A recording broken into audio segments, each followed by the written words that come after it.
কক্সবাজার সমুদ্র সৈকতে একটি খাল সৃষ্টি হয়েছে, যেখানে সতর্কতা অবলম্বন না করে সমুদ্রে নামলেই বিপদ সৃষ্টি হতে পারে।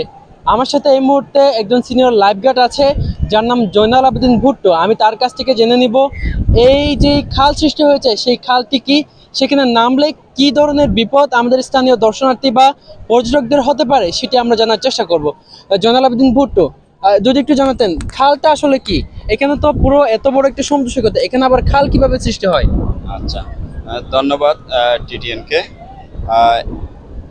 বিশ্বের যে কোনো সমুদ্র সৈকতে, বিশেষ করে বালির বিচে, রেপ কারেন্ট একটা কমন বিষয়। কিন্তু আমাদের সৈকতে রেপ কারেন্ট প্লাস এই ক্যানেলটাও একটা কমন বিষয়। এটা বর্ষার মৌসুমে দেখা যায়। এবং আমাদের ক্যানেলটা যদি আমরা এই মুহূর্তে যদি আমরা দেখি, কলাতলি থেকে একদম আপনার ডায়াবেটিস পয়েন্ট পর্যন্ত এই খালটা আর কি লম্বা যে গিয়াটা আছে আকার ওইটা। তো এটার এই খালের পাশে, ওই পাশে কিন্তু আবার একটা চর, যেটাকে আমরা স্যান্ডবার বলি, ওই পাশে চর। এবং এই খালের কিছু কিছু জায়গায় খুবই গভীর, আবার কিছু কিছু জায়গায় উঁচু চর থাকে। তো পর্যটকরা আসলে এখানে যারা আসে তারা ওই নামে এবং ওই যে চর দিয়ে মাঝে মধ্যে যখন ওই পাশে যেতে চায়, তখন হঠাৎ করে ওই চর থেকে আবার গভীরে পড়ে যায়, গভীরে পড়ে গিয়ে বিপদে পড়ে। তারপর আরেকটা হচ্ছে, যদি পাটার সময় পানি প্রচুর কমে যায়, অনেক সময় পানি কমে যায়, এটা হচ্ছে ওই বড়া কাঁঠাল এবং মরা কাঁঠালের কারণে পানি অনেক সময় বাড়ে, অনেক সময় কমে যায়। যখন পানি বেশি কমে যায়, ওই আমাদের ওই পাশে যে চরটা আছে ওইটা দেখা যায়। কিন্তু তো তখন পানি কমলে সকল পর্যটকরা কিন্তু ওই পাশে চলে যায়। যখন আবার জোয়ার শুরু হয়, তখন যদি সঠিক সময়ে যদি আমরা পর্যটকদেরকে এই পাশে পার করে দিতে না পারি, তাহলে বড় ধরনের অ্যাক্সিডেন্ট হওয়ার কি সম্ভাবনা থাকে। তো আমরা আসলে এই আগে থেকে বিষয়গুলো, অনেকটা বিষয়ে যে রিস্ক কখন হয়, এটা আমরা আগে থেকে অনেক সময় বুঝতে পারি, যার কারণে আমরা সঠিক সময়ে পদক্ষেপ নিই। কিন্তু অনেক পর্যটকরা আসলে অমান্য করে ওই পাশে থেকে যেতে চায় এবং আরো গভীরে যেতে চায়।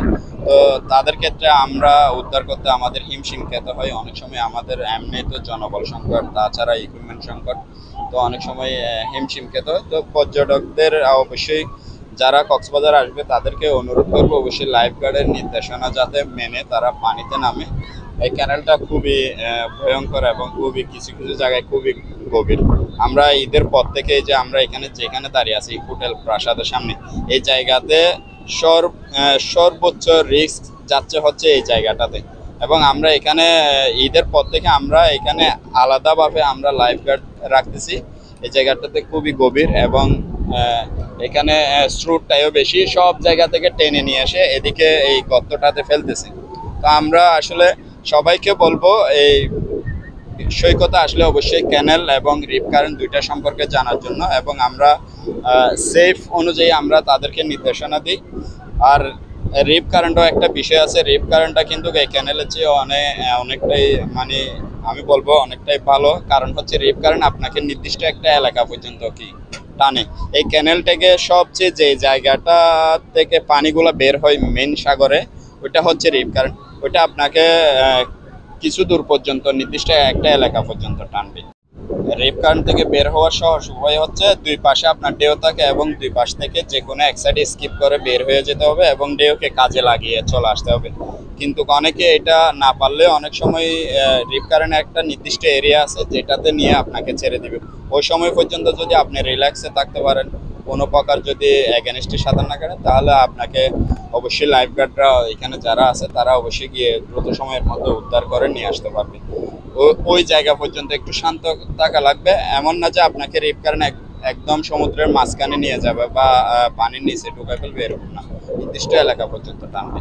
আপনাদের তো তিনটা সমুদ্র সৈকতের পয়েন্টে আপনারা কাজ করেন, কলাতলি, সুগন্ধা, লাবণী। সেখানে তিনটা নির্দিষ্ট স্থান গোসল করার জন্য আপনারা নির্ধারণ করে দিয়েছেন। তো পর্যটকরা এর বাইরেও তো চলে যায়, সেটি নিয়ে কি বলবেন? কিভাবে আমাদের সতর্কতা অবলম্বন করতে হবে?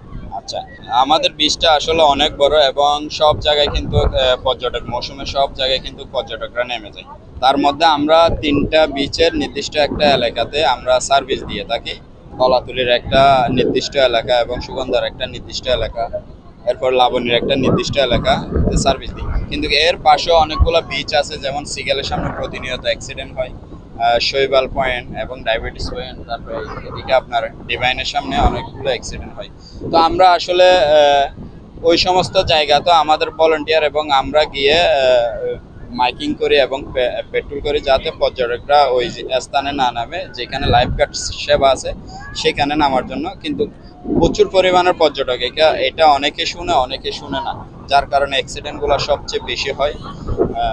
তারপরে আমরা আমাদের যে তৎপরতা এটা আমরা চালিয়ে যাই, এবং আমরা সার্বক্ষণিক ঈদের পর থেকে আমরা এই যে সিগেল পয়েন্ট কিন্তু আমরা ছাড়তেছি না, আমরা এখানে সার্ভিস দিয়ে যাচ্ছি। আমাদের অন্যান্য সাইটগুলো থেকে আমরা লাইফ গার্ড নিয়ে এসে আমরা এই জায়গাটাতে সার্ভিস দিচ্ছি। কারণ হচ্ছে এই জায়গাটা এত যে রিস্ক হয়েছে, এটাতে যদি আমরা কোনো প্রকার যদি আমাদের এখানে লাইফ গার্ড না থাকে তাহলে এখানে প্রচুর অ্যাক্সিডেন্ট হওয়ার সম্ভাবনা রয়েছে। তো সবাইকে বলবো, পর্যটকদেরকে বলবো, আমাদের সমুদ্র সৈকত অনেক বিশাল, কিন্তু সব জায়গায় কিন্তু লোকবল সংকটের কারণে সব জায়গায় কিন্তু লাইফ গার্ড সেবা দেওয়া সম্ভব না। তো আমরা বলবো যে এই জায়গায় আপনি নামার আগে অবশ্যই এখানে আপনার লাইফ গার্ডের উপস্থিতি আছে কিনা জেনে ওই সমুদ্র সৈকতে নামার জন্য। জি, অসংখ্য ধন্যবাদ। জয়নাল আবেদিন ভুট্টো জানালেন এখানে একটি খাল সৃষ্টি হয়েছে, সেই খাল সম্পর্কে এবং কিভাবে আমাদেরকে সতর্কতা অবলম্বন করতে হবে সেই সম্পর্কে আমাদেরকে জানিয়েছেন। এতক্ষণ আমাদের সাথে থাকার জন্য অসংখ্য ধন্যবাদ সবাইকে।